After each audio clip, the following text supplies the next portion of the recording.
Welcome to episode 5 of the Last Pack Podcast. I'm Matt here with my co-host Joel. We made it to number 5, man. What's going on? Hey, 5 weeks. That's great. That means we made it past a month.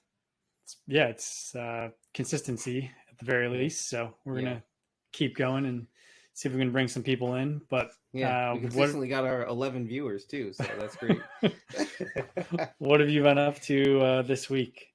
Well, so this past weekend, I was planning to take a stop at a local show on Sunday. I couldn't do it. I thought to myself, it was probably better. I was probably better off to just I was better off to just list some things online. And I figured instead of wasting my time driving to a show lately, it's just better off for me to just at least get stuff up. I got a nice fresh graded batch that I was talking about last week, I believe, with you. That was coming in, and so that came in. I got some of that stuff up, so already sold a couple things out of there. Nice. And outside of that, I've been watching some Cobra Kai season 5. So okay. I was pretty out of it this week. I was out of town for long weekend, so not much going on. I had a lot of shipping to kind of catch up on this morning, and last night just some small stuff that sold over the weekend. And aside from that, my collector's special through PSA, the $18 one, moved to assembly, so I'm getting there. And then just kind of prepping for the next Ludic show, which is this coming Saturday. So It's Monday. Joel and I are going to be setting up that again. We're going to have, I think, 2 showcases worth of stuff. It's a good new local show and hopefully some sustained momentum, even though now this is the second month in a row that they've done it. Yeah, it seems like it's growing. But I think with that, they're trying to grow it a little bit more. I think they're putting a little bit more on. I think it was more favorable for dealers in the past as far as rates for setting up, and now I think they're starting to charge a bit for, which is fine. That's acceptable, and I think that's the direction they're going. They're growing it first and getting that view or getting that growth there, and then they're starting to charge. But I think it's been good. I think there's good momentum. I think people are starting to look forward to the show. And I am too. That's kind of was another reason why I skipped this past week, because I felt like, well, I got a nice one coming up. Yeah. My goal is just continue to sell stuff, especially anything that I feel like is just kind of relatively common and has been stale. Just willing to deal on that, and then anything that's maybe a little bit more higher end that I can potentially trade out of into some more liquid stuff. I'd like to do that as well. Yeah, no, I agreed. I think last time at the Ludics, I kind of set up with more of my higher end stuff, and I don't know, I got some traction, made some good deals and the like, but I'm wondering if I went like more mid tier, lower, like $500 and less, like if I just get more action. But I think part of my fun at shows is like I like dealing high end cards, and I think they're great to do those kind of things in person. Yeah. But yeah, the transactions can be tough or few and far between at times. And feels like you're out in the Sahara Desert, but yeah, you can always mix it up. I think that's best approach. There's only so much space. That's a problem. I mean, if we had like 3 tables worth of something, yeah, maybe, but like it's tough when you're trying to confine yourself to like one case or like a case and a half. Kind of, it's tough to really choose because you never know, and that's what makes me think back to like, well, let's just throw things online because you don't have to pick and choose. You just put up whatever you want. Yeah, much larger audience. Anyway, on that positive note. Yeah, no, I mean, I'm excited. We will update next week, hopefully with good stories from the show. At least good attendance is what we can ask for, and just a good time. But we're going to move on. So some news and industry topics this week. Again, kind of slow, and we are going to cover 2 similar type products. That is 2 different product releases that came out within the last couple of weeks. The first one being Topps Chrome Baseball, which we'll get into, and then also a 2021 Skybox Metal Universe Championship, which Joel is going to cover a little bit of a breakdown of, and we're going to have a discussion about. But let's start with Topps Chrome. So 2022 Topps Chrome released just here in the last week. It was highly anticipated. Usually, if you know the baseball market, this is a kind of middle of the summer product. So something that comes out maybe July. So sometimes it'll include Usually around some, the national. yeah, usually include some rookies that, you haven't seen yet in Series 1 or Series 2. And then people love, obviously, the refractors, the on-card autos, kind of a big draw. But this year, a lot of people were banking on the fact that you have not only Wander Franco, but they were hoping for base cards of Bobby Witt Jr., Julio Rodriguez, CJ Abrams, and some other kind of top prospects. But really the chase people were thinking would be Bobby Witt Jr. and Julio Rodriguez, because so far we've only really seen SPs in flagship Topps releases. So in Series 2, they both had SPs.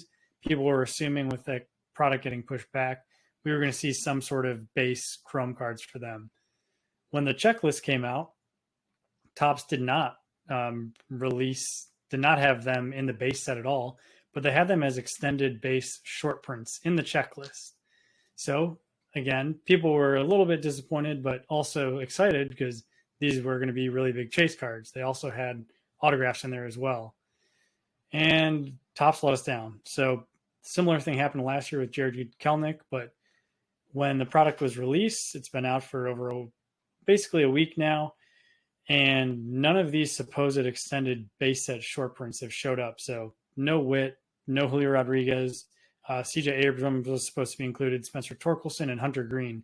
Haven't seen those cards anywhere, so it's leading a lot of people to believe that they don't exist. They didn't get packed out. So Joel, this is what feels like another line in just manufacturers screwing stuff up, or having QC issues, or really just not providing the value that was advertised or expected.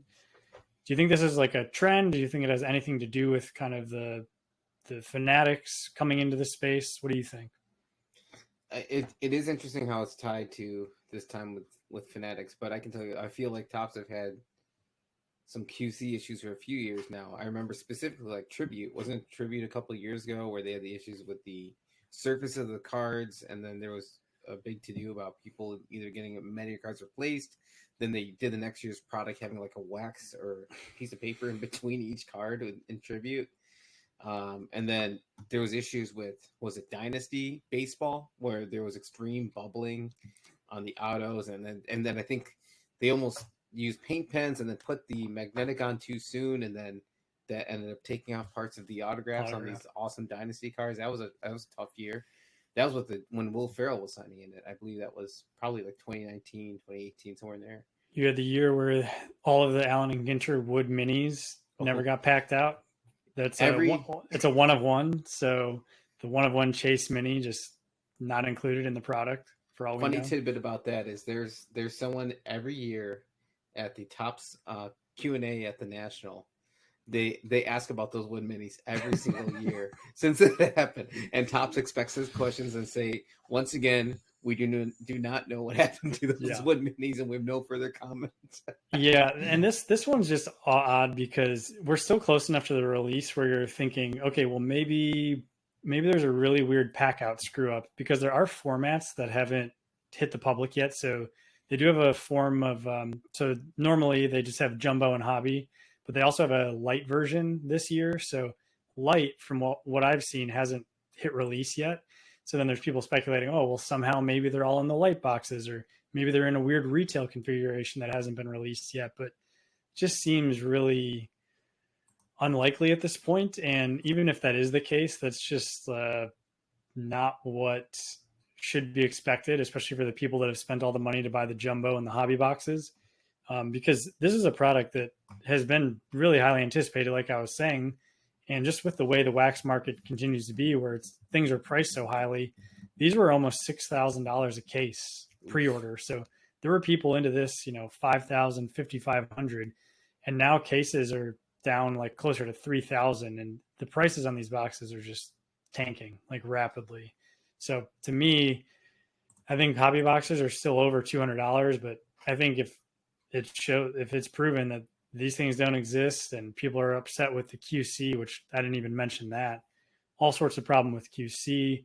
You have players in uniforms from last year's teams after being traded or picked up by a new team in free agency, and it's a normal thing to not have the new uniforms in like a series one that comes out in February, but we're all the way in September, and to me it's just kind of inexcusable to have one of your kind of flagship Chrome products just not updated, bad QC, and not delivering the value that people expected. So really huge bummer, because I enjoy Topps Chrome. I would have liked to get some retail blasters or something, but those are going for over $40 a pop, and I see just no need. I'll just pick up some singles maybe. Here's the funny thing: you mentioned all these issues with the QC, yet they're still going over $40 for blasters, and still you think about jumbo boxes, and in previous years pre boom, they're probably what, like $250 for the jumbos, 5 autos. Yeah, 5 autos, about 250, 300, maybe 300. Like around 2019, and now what, 600 or so for the jumbos? Yeah, I think that's might about be dipping below. Oh yeah, definitely. That's about where they are though. But I don't know. It's bad, and I think this is like Topps is going to have to address it. And I will say one positive that's coming out of this is I feel like there's just universal backlash to it, and people just need to say they're fed up. And the way you do that is by not buying the products. Yeah, don't join right. breaks. Don't get ripped off, and eventually the price is going to have to come down, and people are just going to show that they expect a bit more, or they're going to expect a lower price point. We can't just get junk for $500. I'll tell you this cycle has existed for ever. Like, well, I don't want to say forever, at least the past 15 years that I've been fully active in cards is there's this trend of a product getting a little bit worse, incrementally worse each year. Then all of a sudden gets to the point where people say, that's it. This is as bad as it's going to be. I will not touch the product. And guess what? The next year Topps comes out with the product, is phenomenal again. And then the cycle starts over again. Yeah. So guess what? So who knows? If there's a strong rookie class next year, I would be tempted to buy some Chrome. Yeah. After this year. Yeah, it's disappointing. And it's also just, it's making me, because I have really not had much interest in wax at all since I realized the value is so poor. And this is just kind of like solidifying that. And I've never been so like out of touch with upcoming releases, because things are so delayed, prices are so high. It's like I'm not even tracking what products are out, who's got an autograph in this product anymore. It's made me just kind of forget that whole segment exists, and I'm just going to continue focusing on singles. And I think there's a lot of people that share that sentiment, and the manufacturers should take notice, because I'm somebody that used to be able to tell you kind of off the top of my head when certain products were coming out, and now it's kind of just shrug. I don't really pay attention that much. I don't think you're alone. I think a lot of people have been lost through this time, because typically when we would expect to see something, we'd start looking out for the date and when it's going to be released. But with the current manufacturing and the issues that are being said to be had with production, we don't know. Things just got delayed. Speaking of delayed, whenever we get to it, the next product, is a 2021 product. Yeah, which that's a good time to move, because I don't have much more to say about Topps Chrome, except that if you like keeping your money and getting any sort of value, don't buy the product. Yeah. Well, we can evaluate the next product. So 2021 Skybox Metal Universe Champions just released this past week. And there's been a lot of breaks. I think there's a good amount of interest in it. I've enjoyed watching breaks of it. I started looking at some pre-sales before it was officially live, and I saw some sites were advertising around $1,200 pre-sale. And then I think if you had, depending on your access, some could get them for $1,000 per box. But I think already we're seeing some hobby boxes selling on eBay in the 800 range, and I don't know if they're pushing lower there, but in the 800 to 1,000 range right now. Yep. I'm really interested to see what e-pack pricing will be when that comes out. But the only issue with when you buy products through Upper Deck e-pack is that you pretty much have to rip it. It's not like you can buy it and hold it sealed, per se, if you're buying on e-pack, at least that I know of. Yeah, I don't think so. Not that I've never heard of that. But Joel, let's just like rewind for a second. Yeah. kind of even from the top, just explain what this product is. Like, is it a basketball product? Is it a multi-sport? Like, what is it? Have they done it before? What's kind of the history here? Yeah, no, sure, for sure. Sorry, I jumped a little bit ahead, but there's a lot going on with this product. So, Metal Universe as a whole started as initially in 1997 as a basketball product. There was also a football product, and at the time when this released in 1997, this was produced by a design team known as Arena Designs, and there was simply a base set, some inserts, along with the famed precious metal gems, which came in the red and green parallel. The red being a total of 100 made, the red being numbered the last 90 of that 100 print run, for at least for basketball, and then the first 10 being green. And so that is one of the best chases in the hobby today, and has led to a lot of hoopla around what those cards sell for in today's market. With that, over the past 10 years, Upper Deck has released a few either Fleer retro products, which would be them producing a basketball set with these classic designs, but they only had the NCAA license at the time when they were doing it. And so they produced with those same designs the NCAA version of, like, say, Michael Jordan and LeBron James and some other best players. So a notable rookie would be Giannis in those years. And this product in particular is called Metal Universe Champions, which is actually across many sports and as well as pop culture as well. So, I mean, you have tennis, you have golf, you have basketball, you have baseball, you have hockey, you have musicians, you have football, you have boxing, you have snowboarding, skiing, lacrosse, models. There's a lot going on with this product. So I don't understand why they're called champions per se. But I can tell you this one interesting thing about it is that you should technically be getting some of the best in the sports. And what Upper Deck offers that no one else offers is you have access to cards of LeBron James, Wayne Gretzky, Tiger Woods, and who else? LeBron James, Michael Jordan. You didn't say Jordan. Oh, well, you didn't. You also didn't say Ben Simmons. You forgot that. Oh, sorry, Ben Simmons as well. But I don't think he made the cut for the champion set. No, I think I saw him. I think I was looking on eBay and I saw some Ben Simmons inserts. Ooh, okay.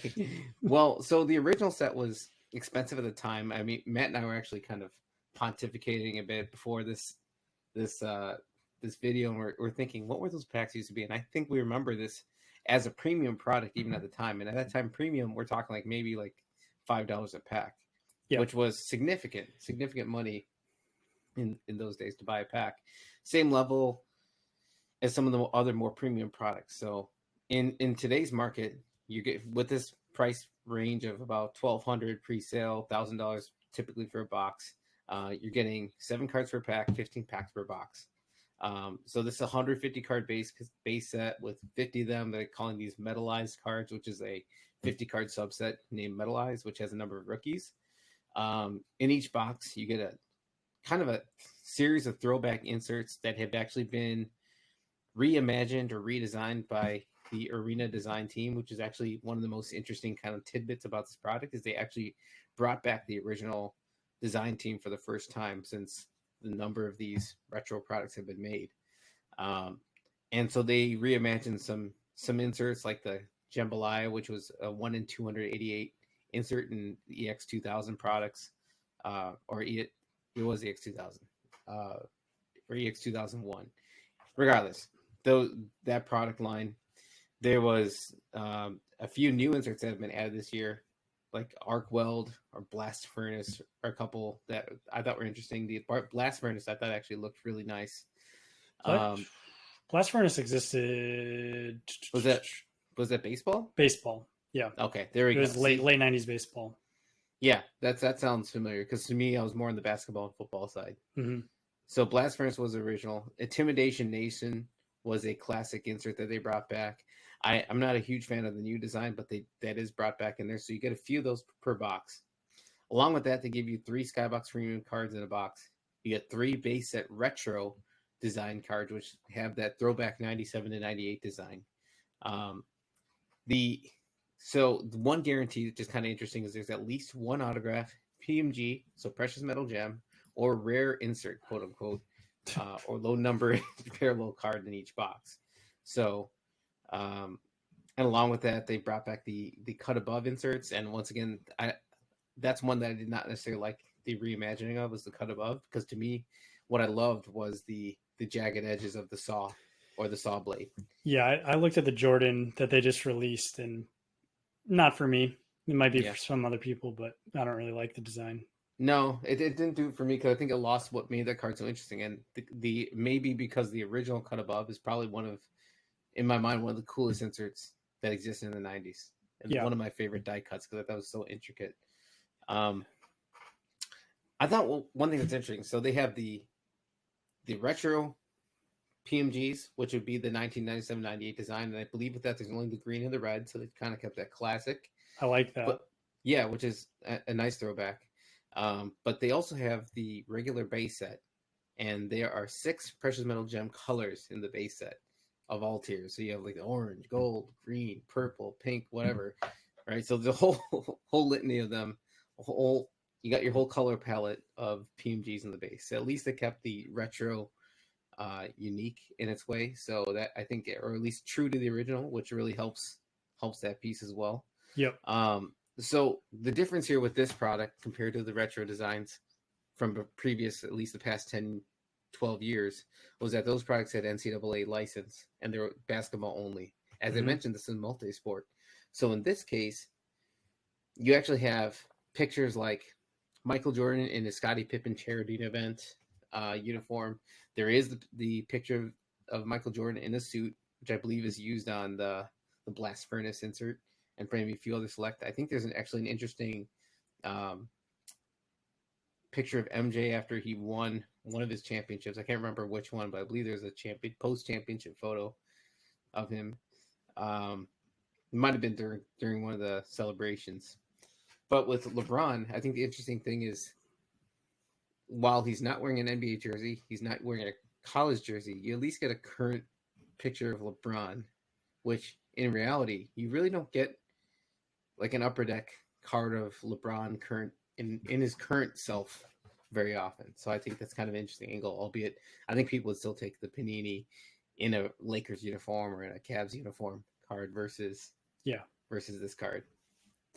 So I'm trying to think what else I'm missing, but I think one important thing here is the autographs people might think are one per box, but they're not.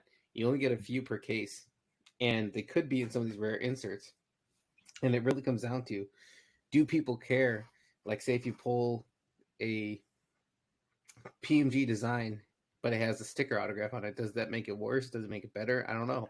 I think in today's market, some people might not like that so much, or they'd prefer it just be pure without the sticker autograph. But I personally like the idea of that you can get a rare insert with an autograph on it.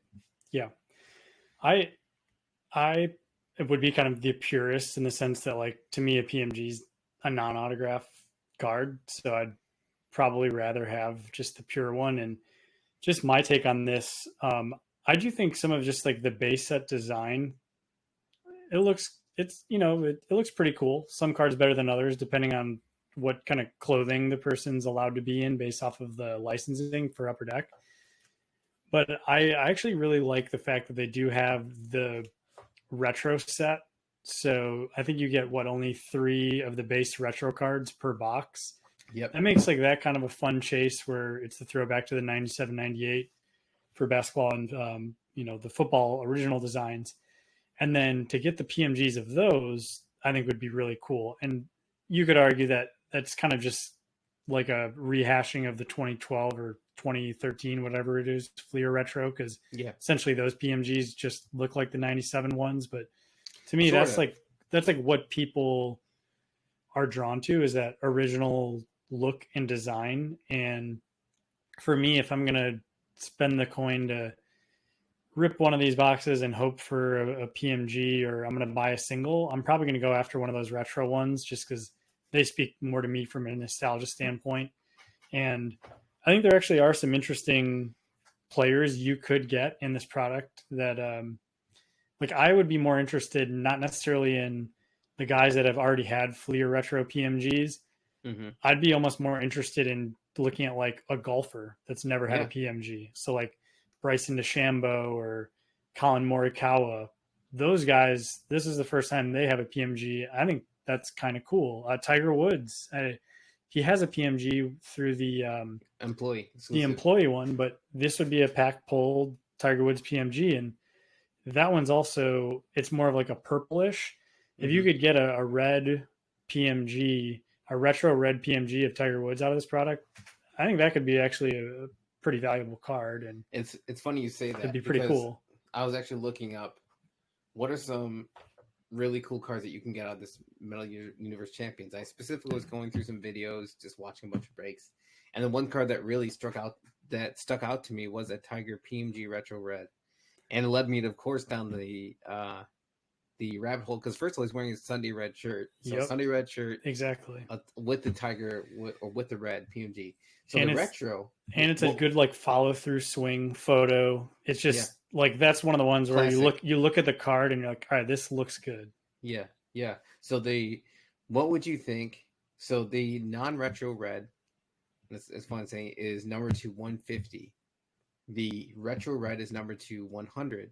And I don't know if it's a true 100 and then you have the 10, or if it's actually the first 10 and the 90. I think it is like the traditional, the way it was done previously, where there's 10 100 and the total, 90 and 10. That's awesome. So what would you think the non-retro? Well, why don't we start with the retro? What would you think the retro red number to 90 does? Have some sold on eBay already? They've actually been 2 sales. Oh, totally gonna guess. Mm-hmm. 3,000. You nailed it. Really? You nailed it. That's Okay. exactly what the retro does. Is 3,000. Okay, so what would you think the out of 150 does? So this is out of the normal base set. Normal base set PMG red. A little more than half is what I would guess. I'm gonna guess 1,800. Not bad. Well, you're a little bit high. It's 1,100, but I don't think that you could be wrong in time. I think there's room for those, considering the pictures of the player are the exact same between the two. Of course, there's nostalgia with the retro and like consistency for people that love what we was and want that to be consistent for the future. But honestly, I kind of find, I find I don't want to say attachment. I'm interested in the new versions because those were the ones that were actually reimagined, and there's some interest there. But I do. What I don't like is the fact that it's pretty flat. Like if there was some additional foil usage on like certain design elements within the new pictures, that made it seem like they, whatever, like some of the galaxy type of or stars or whatever they might be in the background had some kind of additional foil that made it feel more interesting. I think that would have really helped. Well, and I think that was, to me, what's so special about that original set is every base card has a crazy different background. Yeah. You have some guys where it's like they have a robotic arm, or Kobe has like the cool planet behind him. Jordan, his looks like a lot like Penny Hardaway's, where he's dunking and the basketball has flames behind it. Like there was this intricate detail, not only just in like the etching, but like literally to the individual player, they had a different design. And that's kind of like what made it special, was opening these packs and you're going through and it's like, okay, this one's different than this one. And like, you don't have the whole set. So like you might see one that your friend opened. And you're like, oh, whoa, that's a crazy background. Like it's almost like the backgrounds could make the card cooler regardless of if the player was good or not. Yeah. It was always fun to me how the Penny picture and the MJ picture were very similar in pose. Yep. But yeah, I think, like I was saying, I think like going after some of those guys where it's their first PMGs. One that caught my eye as a baseball collector is, so Griffey has PMGs from the original set, but he's never had any retro PMGs. So this is like the first time we're getting a Griffey rehash of a PMG since, his first 3 PMGs, 98, 99, 2000. So he has, I think his retro red looks pretty cool. I think what they were trying to do is make it look like his 89 Upper Deck photo, but a full length profile. Mm-hmm. And then it looks like the 97, 98 design, which is also notable because baseball never had that original 97, 98 design. The first baseball PMG design was actually more akin to the PMG championship version. So baseball kind of never had those original designs, and I think that Griffey is going to fetch quite a bit of money for those reasons. Yeah, that's a great. You had me looking at that Ken Griffey. That's a really cool card. I feel like they had some unique elements like that in this product that make it interesting. So to me, I just can't. I know a lot of people just dismiss this product as like whatever, blah, not pro, but I think that they really thought this out and really tried to make this a. I think I have more issues, not necessarily with the designs and stuff. Like, it's just like the checklist always feels like, and this is more of an upper deck thing. It's just like a bunch of stuff thrown together, you know. Like I'm like scrolling through some of the stuff that's sold on eBay, and I see an autograph of Tommy Caldwell. I have no idea who that is. And then I see John Montero. I don't know. He looks like a basketball player, maybe. Like it's just like, it's goofy because that's the sort of stuff that I want out of like Allen and Ginter, which like has kind of like a goofy pop culture feel. This is like, wait, you're telling me you're going to throw Trey Lance and Michael Jordan and then some random like country singer in the same product? But, like, that's why I think they jumped the shark. Okay, so I think if it was truly the Champions theme, I don't mind having like a rookie subset of like some guys that will be like their first ever card or whatever. I think that's neat and interesting. But Champions should be like the best of the best. So yeah, I don't know if I necessarily want to see like country singers or whatever in this product, because then all of a sudden it feels like Allen and Ginter, and I don't want Allen and Ginter PMG. Yeah, and I mean, I think too the other issue, which I get why they had to do this, it's all about demand and printing, but the base set having so many different parallels of the PMGs, it's like everybody wants to keep chasing these retro PMGs because if you can't afford the real ones, you want to get something that's closest to it. But I think diluting it and just doing it over and over, it's going to get old, and it's going to make the term PMG kind of like irrelevant here shortly. OMG. But yeah, I think overall, like, if I could rip this for even $150 a box, yeah, I think I would rip case after case. I'd rip it for fun, Yeah, for sure. But for 800, there's zero shot. There's no way I'm doing it. No, I'm just taking it in kind of longingly as I watch videos on YouTube of the breaks. I would love to rip it. I just can't justify that price. I'd rather pick up some singles that I think are interesting. Yeah. No, and I think that's the spot is, pick some of those interesting things, whether that's like, a Tiger Woods base set PMG or some other golfer or whoever. And then if you want to have the nostalgia rip, I have a feeling boxes are going to get cheaper. So we'll see. I might jump in. The one thing I wonder is going to affect it is when they start releasing retail SKUs of it. So yeah, I do think they're going to have a retail element. They did it with the hockey Metal Universe, and I think there's the same plans to do it with this Metal Universe Champions. But that being said, obviously there's going to be, I would assume that any of the PMG parallels, significant PMG parallels, will only be hobby exclusives. Yeah. So unless they're like Tops and start screwing that up. I mean, we'll see.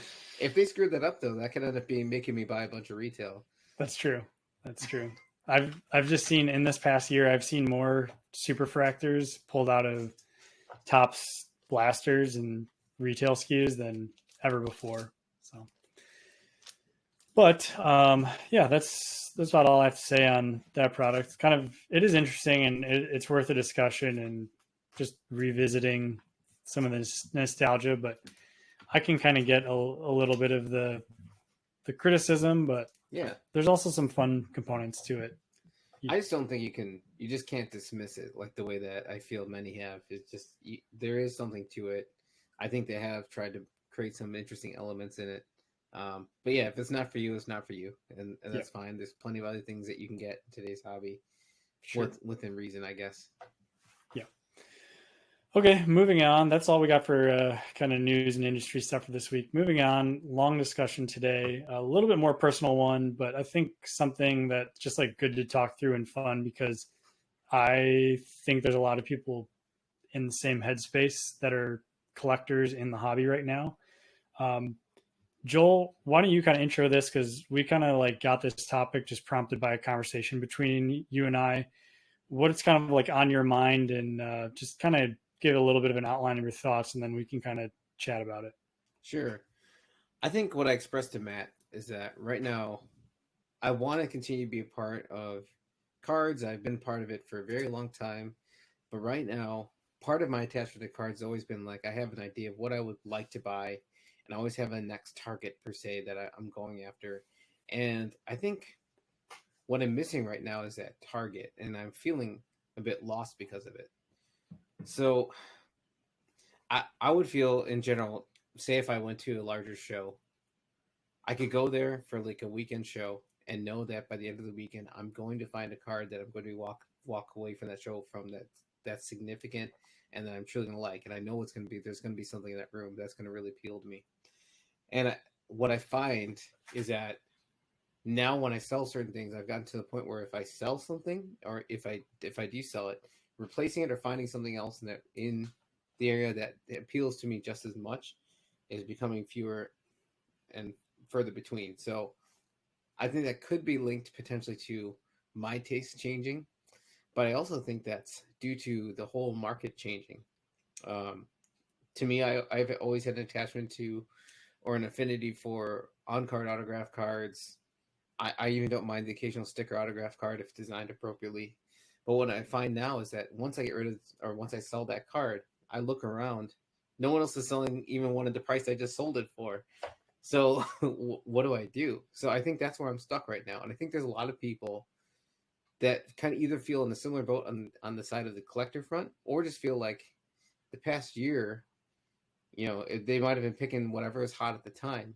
They end up getting stuck in this hot potato game, and then all of a sudden, money gets tighter now, and everyone's getting tighter in general with how they're spending their money, given what's going on with the macro economy right now. So taking the macro point of view, and I think it's changing things. So I think people have really changed what they look for, and in general, what they used to look for, maybe they can't look for now. And I think there's a number of people trying to reset. Yeah, no, I totally agree. And like when you kind of brought this up, like I had some thoughts that you felt like were pretty relevant, and I mean I think it's like a natural symptom of such a boom just in the industry. I would say over the last like 3 to 4 years, you have this like crazy boom time, which leads to a lot of people's collections getting way more expensive than they could have ever imagined. And some people have cashed out some of that and then moved into bigger cards. Other people have kind of like gotten more into just like the straight like flipping side or investing side, and it's like taking a little bit of the collector out of them. Other people have just seen all the change and feel like really isolated, and they want it back the old way, and they are more of a pure collector. And I think it's just like leaving a lot of people unsure of like how to move forward. And it gets even more difficult when just the price of everything is the floor is so much higher, or you saw these huge spikes and now things have come down. And like you were saying, people are, tighter with their money, and they don't want to jump back in because they feel like they're catching a falling knife. And it's just leading to a lot of, to me, yeah, people that like want to stay involved in the hobby, but they're like, I don't know how, because Yeah. on one hand, I don't want to go buy a card that I'm going to look up in 6 months and it's worth half the price that it was when I bought it. On the other hand, I don't want to be playing the hot potato game because I don't feel any draw to that. So it's just like all of these competing feelings, and it's tough to figure out like what's the right way forward. And I think it's different for everybody.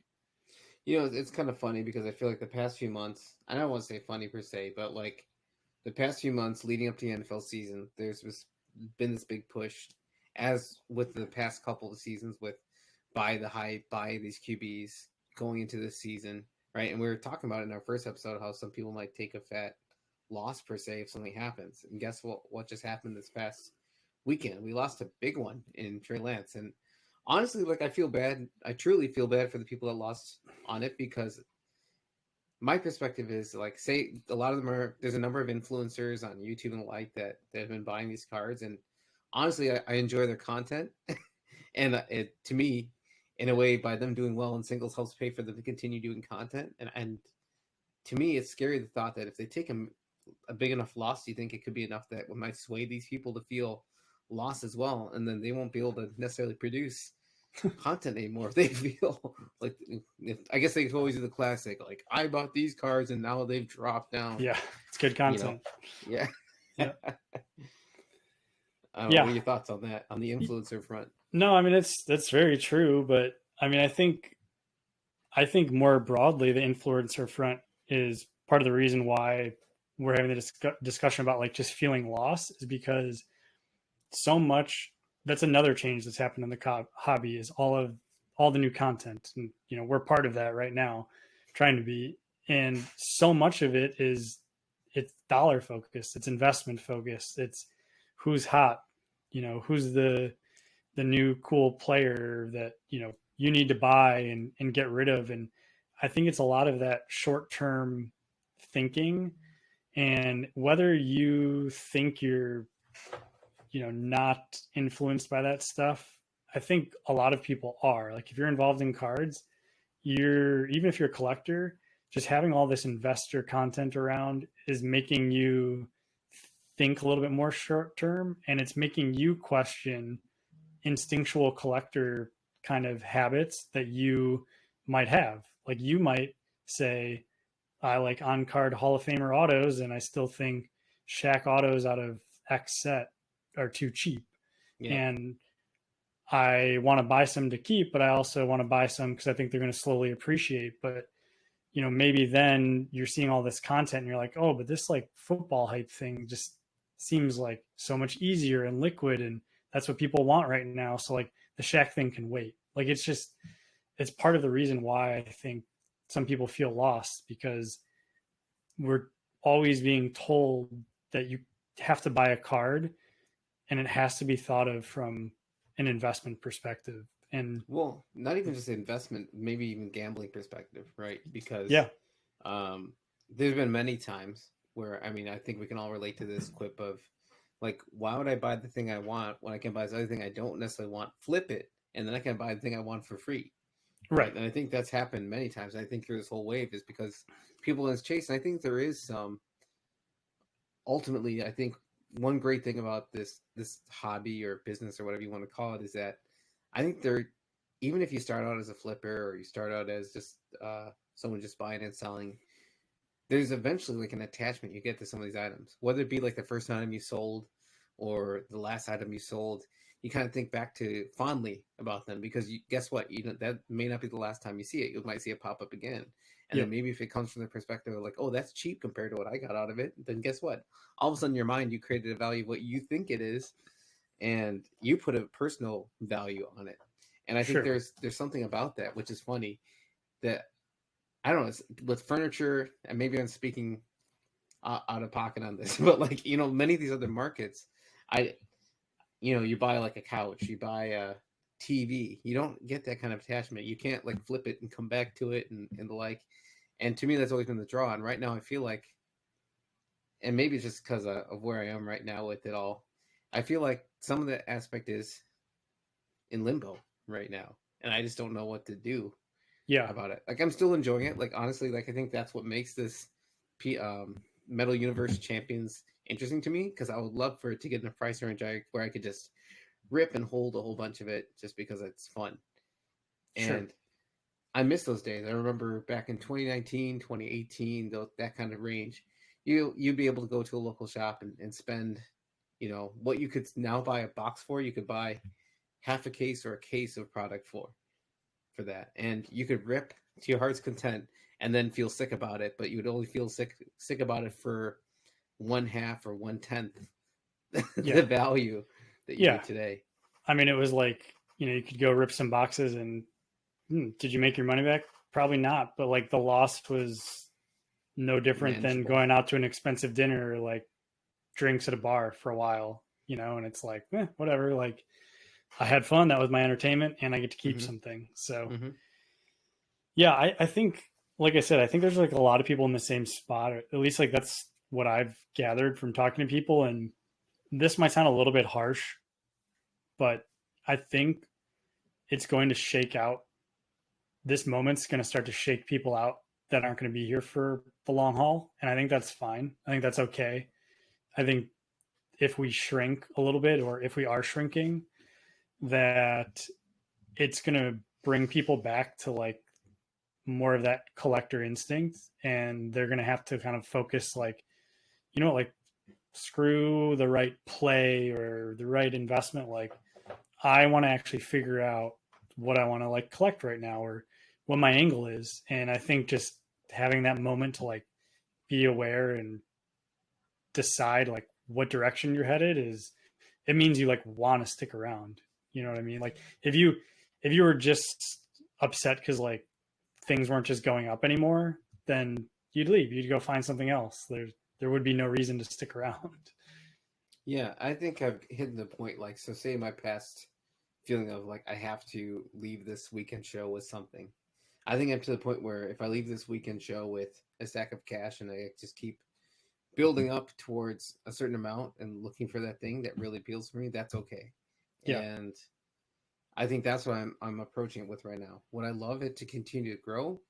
Yeah, I think I don't know where I sit on this. I've had this thought of if things went back to the way it was before, would I be happier with that as a hobby versus now?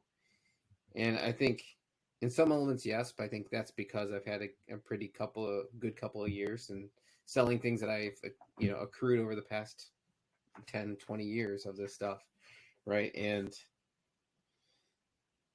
I think so. Like if I could erase that, like the money I made or whatever, and then but I still had the hobby I just loved to have fun with. I had my little flips here and there that were still profitable, but just nowhere near like the level it is today.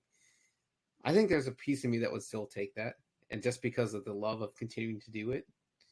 But I don't think I want the way that the market is today. I don't want to see it get back to that price range because I think that that would hurt too many people and could really just set things back too far. Yeah. Yeah, I see what you mean. Um, and I don't think, like, again, we're painting with a broader brush. There's totally stuff that's never, in my opinion, going back to like the price points that they were a few years ago. Yeah. But I think the universe of cards in that category is a lot smaller than a lot of people want to admit to themselves. Those ones that really are set at a new floor and are significantly higher. And I just think we have to also measure the health of the hobby in ways other than what's my card worth.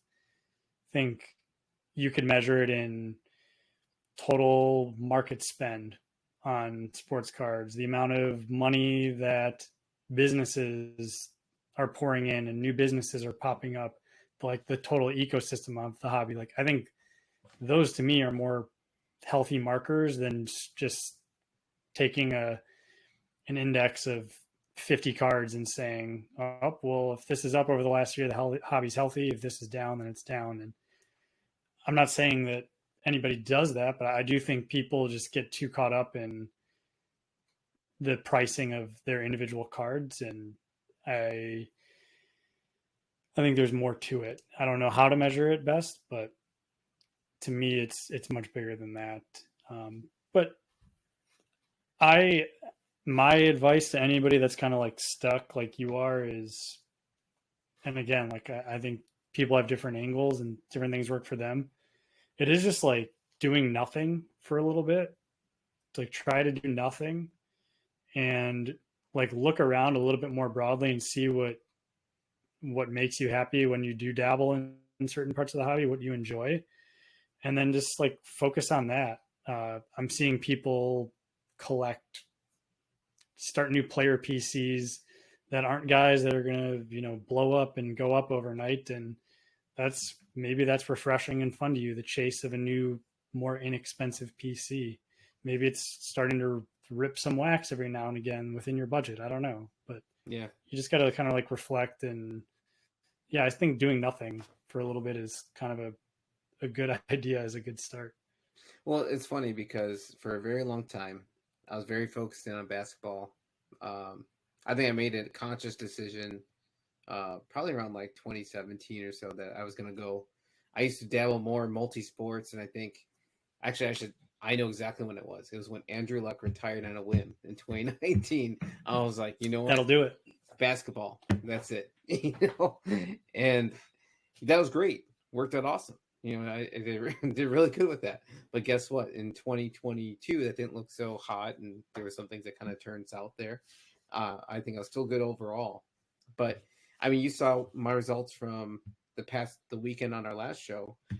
What were my pickups? I had hockey pickups. I had football pickups. I had basketball pickups. Just a mix. And all of a sudden, I find myself just getting back to a mix of things, trying different things out. And I find myself kind of dabbling in nostalgia lately, and Yeah. maybe that's okay. Maybe that's part of my reset, is just feeling it out when I'm doing it. It's kind of funny. I've always kind of had this affinity towards Charles Tillman, Peanut Tillman, and I found myself randomly yesterday. I bought a Peanut Tillman auto on eBay, and that's not even something I would have even touched like a couple of years ago. Even though I love, he's probably one of my favorite Bears of all time. Him and Hester in that 06 team. Yeah, and right, like, and that's kind of what I'm saying. Like, you don't have to have a plan with that. Like, you just have that and enjoy it. And even if in 6 months you go, why did I need this? Well, you can just, bring it to a local show and trade it or sell it to somebody. But like, you don't have, like, not everything has to be this like grand master plan of like, all right, well, I'm going to buy this and then I'm going to sell it, 3 weeks before the season. And then I'm going to pick up this because it's out of season. And then I'm going to trade. Like, it's just, that's like not fun. Like, unless you're doing this. Yeah, exactly. It's like, it's creating this like pressure. And that's what I'm saying. Like, I think there's this influence of like, you have to do this a certain way. There's a correct way to do this. And if you're not, you're a chump. Yeah. And if you're not being conscious of like your every move, then you're going to get left behind. And that's just not the case. Yeah. So what do you, I mean, not to put pressure on you, but like, what is kind of your approach right now, aside from just resetting and acknowledging that you want to figure it out? I think it's a mix of putting stuff out for sale. I think the hard thing is like when, say, like someone brings me a box of stuff and they ask like, are you buying? What's the correct answer on that? Is it yes or like maybe or what? Because in general, I want to look, but I know that I'm getting to the point where I have very particular taste. But then I find myself being like struggling or wanting to buy like even one thing just because I don't want someone to feel like rejected, Well, I don't think anybody feels rejected. I just think you can lower the expectations from being like, oh, I'll take a look. Like it's like very casual. And I always try to like compliment somebody on their cards, even if I'm not particularly interested, like, oh, that's cool or whatever. Oh, that's nice. Or that's a tough grade or, oh, that looks nice. Like I always thought you thought my cards looked nice and were cool. But yeah, I don't know. Like you don't have to be guaranteeing anybody anything by looking at their stuff. Yeah. I think my approach is, I mean, I still want to stick with autograph stuff if I can, but I think my scope of what autographs I'm willing to accept might expand again. And I think I might try to look for some just different avenues of things that I think are entertaining to me. And like, say if they truly don't pan out, then it's not going to break the bank per se. Yeah. I think there's probably a number of people within that. When we talk about a lot of people buying cards in that $50 to $500 range, I think that's kind of what people are doing right now. They're buying things that they feel safe with, they feel okay with when there's a lot of uncertainty around. But that being said, I mean, say if this is like a weak time right now, where if things do turn around, we're going to find potentially the most growth is in some of the higher end cards, potentially. Not to throw advice out there, but that is something that could happen. And I think if people believe that this is truly a down wave or the bottom, then maybe you do make some significant moves, but that's not something I'm willing to do right now. Yeah. I mean, I think it's just buy something that you actually enjoy, and buy something that if it loses 90% of its value, you're not like having to sell a kidney, or you just feel mentally crushed or something. Just buy stuff that you actually enjoy, even if you intend on reselling it. In my opinion, buy stuff that you enjoy, because it just makes it easier. Because that might be all you have in a few weeks. Yeah, it's true. When you have no other money and you're having to barter, you're gonna need to sell that card to somebody, and if you don't like it, they're gonna be able to tell. No, but I mean, overall, like, yeah, this feels like a gloomy, doomy kind of conversation. But I mean, cards have been amazing for me the past few years. I mean, actually, the majority of the time I've done cards, it's been amazing for me. Outside the time that I was ripping like complete degenerate, that was probably the only time that I really hurt. But whenever I focused on singles, it was good. It was fine. But I think prices just got a lot of it overinflated and tough. And I mean, when you're buying Jordan rookie PSA 10s and experiencing like a 7x loss or like a 6x 7x loss on that, that's something's out of whack. I mean, there's so where's the bottom of that? I don't know. I would like to say we're there, but I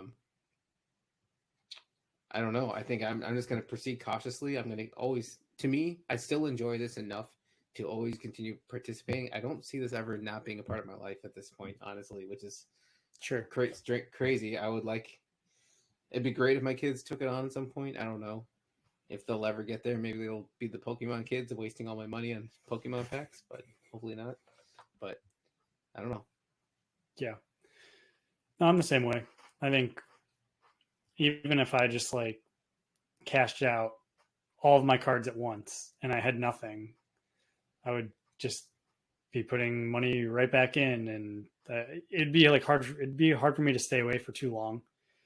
There's a reason why we're doing a podcast an hour a week and just talking about the hobby, even when we don't have any personal, like super interesting news to say, because we just like talking about it. We like tracking it. We like seeing new stuff come out. And I think we see the longevity, and even regardless of what's going on in the market per se, we're going to be hanging around. So yeah, I mean, just it's funny. So I was talking about Metal Universe, and here I am with, like, I was sitting here and I got my Credentials LeBron retro. Yep. Right, I got my Super Rave LeBron retro number to 50. Yep. I got my PMG retro number to 100. That one's cool. I like that one. Yeah. Then I have, remember I told you about these. I got the Metal Universe. It's funny because this doesn't say PMG on it, but it's a green number to 10, which is kind of funny. So Connor McDavid, for those listening. Yep. Connor McDavid, number to 10 auto. It's just funny. So this is truly number 10. Then I got the actual base number to 10 auto. Right, and that's a piece. And then I told you about this pickup, but then actually we were talking about PMGs, and I picked up a green. So I mean, just going in different sports, I picked up a green. And the cool thing about this has got the true numbering, where this is number, there it is, 3 of 100, 3 of 100. So being green, so it's just kind of neat. So I mean, as much as I talk about being lost, like I still find myself buying stuff. Albeit a few of these about a while back, but the hockey ones are more recent. Just finding ways to still participate. Mind you, those aren't small cards by any means, but I think as I'm looking now, I'm still, I mean, that's what makes this product interesting. I really hope that metal is a product that I can have fun with. I hope that there's some fun little pickups. I might be looking for stuff in that realm. I think you could. I mean, even when the singles market starts to slow down and cool off, and the prices kind of like normalize there, and you have more data, or sometimes this is kind of counterintuitive, but when the product is actually new and people aren't totally comfortable with pricing, you can kind of get some deals, or you can get a more competitive price just because there's not enough data and you're buying whatever you feel comfortable with, and you just hold on to it. So yeah, you better watch out. I mean, maybe that's part of why I want to talk this through with you today, because maybe I'm going to have a bizarre box that's like full of like all these random sports of just PMGs from every single sport or what. But I don't know. Maybe I'll talking to being a degenerate and ripping a box of it at the Ludic show this week. If this one at a good price, yeah, I don't know. It's I know who to talk to. I know there's Yeah. a wax dealer there we can talk to. But all right, that's enough shenanigans. Outro for this week. Next week we will be back. We will be talking about our experience at the Ludic show, which is coming up this Saturday. We're also going to be going through some Golden auctions. Golden has a sports auction ending this Saturday. They also have a vintage auction that's ending the following weekend that has a Honus Wagner 1.5 in it. It's already up to like $2.5 million. So some interesting stuff on the horizon. And of course, we're going to be covering news and giving more of our long discussions. So hopefully this long discussion today helps somebody if they're kind of going through a funk in the hobby or just want to know that, it's kind of a weird time and you got to figure out your lane. Hopefully just talking through it. I think we all go through these funks in our hobby journey, and you just got to decide what's for you. But Joel, anything to add to kind of finish off today's episode? No, thanks for listening. Just, you can help us out, continuing this up with just hitting like, subscribe, and just helping this grow a little bit so that to give us a little bit of motivation. Yeah, episode 5. So that one is in the books. Again, like, subscribe on YouTube, hit us up on Apple Podcasts, Spotify, wherever you get your podcasts, and we will talk to you next week. See you later, Joel. See ya.